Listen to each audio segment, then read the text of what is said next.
안녕하세요. CHFC 전임 교수 겸 스마트 인베스터 전임 기자 테일환입니다. 오늘은 여러분과 함께 금리에 대한 고민 없이는 금융 목표를 달성하기 어렵다라는 주제를 가지고 잠시 말씀을 나눠보고자 합니다.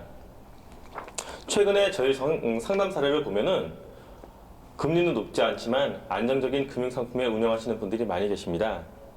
물론 은행권과 같은 낮은 금리에 금융상품에 운영하시는 것이 잘못된 것은 아닙니다.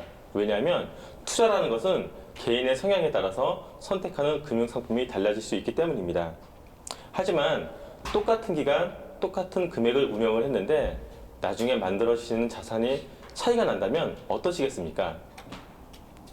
오늘은 여러분과 함께 이 작은 수익률의 차이가 나중에 만들어지는 자산의 차이를 어떻게 만들 수 있는지 한번 나눠보도록 하겠습니다. 제가 만났던 고객은 현재 40세시고요. 앞으로 20년 동안 저축이 가능하시다고 말씀을 하셨고 월 납입 가능한 금액은 100만 원이셨습니다. 물론 예전에 투자 상품을 운영해 보셨던 경험도 있었습니다. 하지만 1997년 IMF 때와 2008년 서브프라임 모기지론으로 인한 금융위기 때 투자에 대해서 손실을 입으셨던 경험 때문에 지금은 안정적인 금융상품만 운영하고 계셨습니다. 이분이 현재처럼 4% 금리를 주는 금융상품에 꾸준히 20년을 운영하실 경우에 100만 원을 20년 동안 운영을 하시게 되면 3억 6천만 원의 자산이 만들어집니다. 그런데 만약 이분이 4%에서 2% 정도 더 높은 6% 금리를 주는 금융상품에 꾸준히 20년 동안 운영을 하신다면 이자 수익만 무려 9,500만 원이 더 늘어나서 4억 6천만 원의 자산을 만드실 수가 있습니다. 그런데 만약에 이분이 6%에서 2% 정도 더 금리를 받을 수 있는 상품의 운영을 하셔서 8%를 꾸준히 유지가 되신다면 얼마 정도 차이가 날까요? 여기에서 2% 차이가 9,500만 원의 차이를 만들었으니 4%면은 1억 9천 정도 차이가 날 것으로 예상하시죠?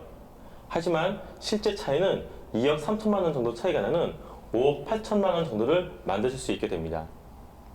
만약에 이분이 여기 8%에서 2% 정도 더 금리가 나는 상품에다가 운영을 하신다면 똑같은 기간을 운영을 하셔도 무려 이자만 3억 9천만 원이 더 많은 7억 5천만 원의 자산을 만드실 수가 있습니다.